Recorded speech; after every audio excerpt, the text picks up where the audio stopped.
Welcome to a new Camponotus Nicobarensis video. If you are counting, this is the third colony update already. These ants grow fast, very fast.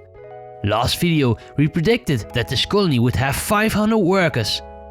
Watch this video until the end to find out if the ants hit that amount already.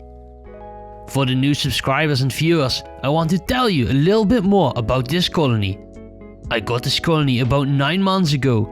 Their growth has been pretty insane, and right now the Nicobarensis colony is my largest ant colony. There have been some problems with this colony that we will cover later. The colony did well from the start.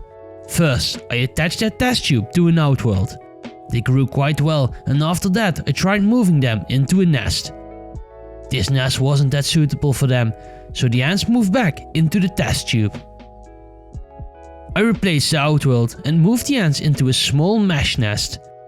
They did pretty decent in the nest, but they had no interest in the mesh system. When they outgrew the small mesh nest, I moved them into a medium mesh nest. Still, no interest in the mesh. And that is where we are today. So, this was the colony size last time. And this is the colony now. Whoa, I'm really surprised by this growth. When you have the ants on your desk, you're not paying that much attention, but if you see it on video, you can see how much the ants have progressed. There are a lot of majors now, but because they are quite young, I never see them outside the nest. As you may know, the older workers are the ones that forage outside, while the younger workers stay inside the nest. There was a little population crash that happened. I suspect it was the first generation of workers dying, and that I'm going to get a steady flow of dead workers from now on. This is normal, and after a certain amount of time this happens to every mature ant colony. I cleaned out the outworld as it became very dirty. In one of these shots you can see that there is a beheaded worker in the corner. And the head was still alive, or at least moving. This was pretty weird and I can't explain this. I have heard that ants fight if there's a lack of space, but I thought the nest was big enough. With some careful consideration, I decided to upgrade the ants once more and move them one size up. With Nicobarensis, giving them a little extra growing room can help with their growth rate. I of course took the advice from experienced ant keepers, so I'm going to move my Camponotus Nicobarensis colony into a new nest. And not any nest, no. I'm going to move them into an EA-1 ant nest. For the people that don't know the EA-1 ant nest, here's a little montage.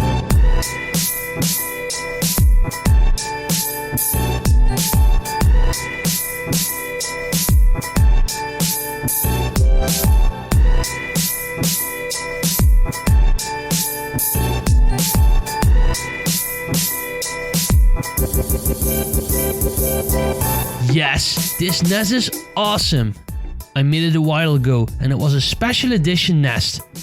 Only 10 were made and all of them have been sold. Right now I'm working on the EA-2 and I have some sick ideas in mind. Moving these ants is going to be a little bit different than how I usually do it. This Esthetic ants medium outworld is an older prototype, so I'm going to swap it out for a newer design. Then I attach the EA-1 ant nest to one side and carefully attach the old nest to the other side. This went pretty smoothly, and the few stranglers left behind were quickly placed back into the outworld. I hydrated the sponge in the back of the nest. This nest is very efficient in its chamber layout, so I can hydrate this sponge a lot. I also placed the heat cable under the nest to encourage the ants to move in. Some ants started to explore the nest immediately. I put the lid on and let the ants move in peace.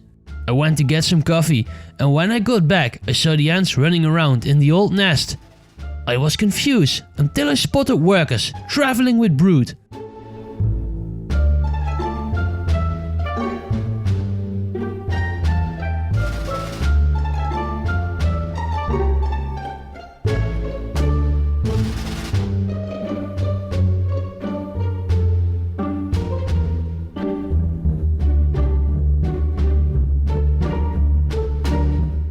This was very exciting and I never expected for the colony to move that quickly. It's Nicobarensis, so you can expect they will choose heat over anything else. A couple of minutes later the queen moved as well. The whole colony moved within the hour. Insane. Let's check inside the new nest. Holy ant. Doesn't this look amazing? This nest is truly awesome and I'm so happy I can finally use it. Right now you would think this nest is a little big, but the ants occupy around 50% of the nest, so there is plenty of room to grow, and with Nicobarensis you can expect they will fill up this nest in the next 3 to 4 months. These sponge nests are still very good in my opinion, but I discontinued making them. So'd you think? Ant Antics is a UK ant store reselling my Series 1 sponge nests. They are perfect for numerous species and even Carabara diversa can be held inside this nest. This was proven by It's Keto, a Discord member and viewer who took the risk of housing Carabara diversa inside a Series 1.1 large nest. Go head over to antantics.co.uk and pick up a sponge nest while you still can. Camponotus Nicobarensis are still my favorite ants and I have grown really fond of this colony. Do you keep Camponotus Nicobarensis as well? Let me know in the comments below. Thank you so much for watching this video. Check the Camponotus Nicobarensis playlist if you want to see more footage of this colony. I will see you in the next update.